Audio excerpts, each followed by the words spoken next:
Hello everyone, in this video, I will show you how to fix the "No audio output device is installed" error in Windows 11. First, check if your audio device is hidden or disabled. Right-click the Start button and open Device Manager.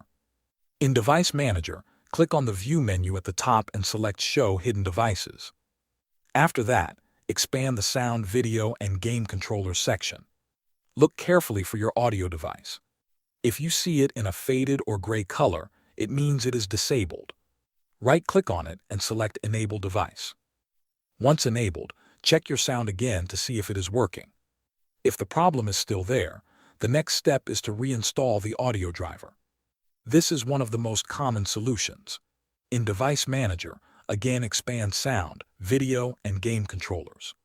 Find your audio driver, such as Realtek High Definition Audio or any similar name. Right-click on it and choose Uninstall Device. If you see a checkbox that says Attempt to remove the driver for this device, select it and then click Uninstall. After that, restart your computer.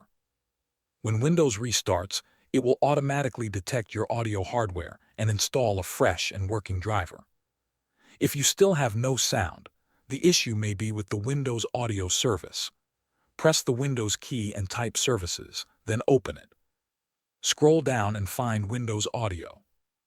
Double-click it and make sure the startup type is set to automatic. Also, check that the service status is running. If it is running, click Stop and then Start again to refresh it. Then click Apply and OK. After doing all these steps, your audio should start working normally again. Thanks for watching.